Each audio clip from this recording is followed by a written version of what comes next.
ये एक ऐसा शहर था जहां वक्त कभी नहीं रुकता था, लेकिन उसके कल्ब में एक तंग गली ऐसी भी थी जहां सूरज की रोशनी बमुश्किल पहुंच पाती थी।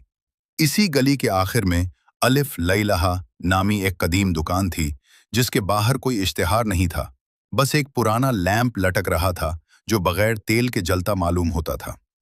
हारिस एक नाकाम कारोबारी शख्स था, जिस पर कर्जों का पहाड़ चढ़ चुका था।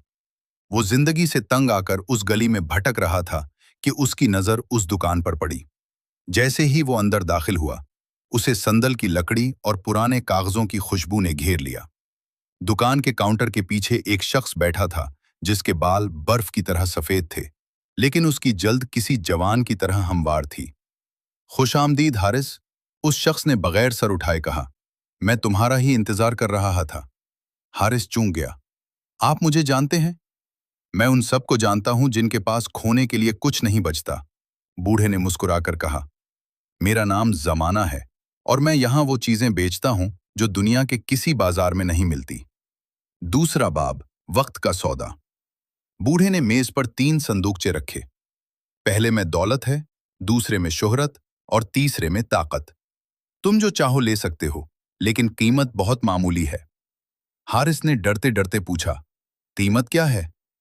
सिर्फ तुम्हारे सुकून के चंद घंटे, बूढ़े ने जवाब दिया। तुम जितना बड़ा इनाम लोगे, तुम्हारे मुस्तकबिल के उतने ही दिन मेरे हो जाएंगे। तुम अमीर हो जाओगे, लेकिन वो दिन तुम्हारी याददाश्त से मिट जाएंगे। हारिस ने सोचा, अगर वो अमीर हो गया तो उसे उन चंद दिनों की क्या परवाह। उसने दौलत वाला संदूकचा मुंतखब कर लिया। बूढ़े ने एक मुआहिदा निकाला, जिस पर हारिस ने अपने खून से दस्तखत किए। अगली सुबह जब हारिस बेदार हुआ, तो वो अपने पुराने बोसीदा कमरे में नहीं, बल्कि एक आली शान महल में था। उसके बैंक अकाउंट में करोड़ों रुपए थे और नौकर चाकर उसके इशारे के मुंतजिर थे। वो खुशी से नहाल हो गया, लेकिन उसे ये याद नहीं था कि वो उस महल में कैसे आया। इसके जहन से पिछले 5 साल मुकम्मल तौर पर गायब थे। तीसरा बाब, खाली यादें।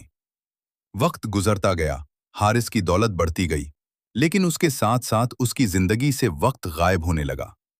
उसे अक्सर ऐसा महसूस होता कि वो अभी नाश्ता करके उठा है और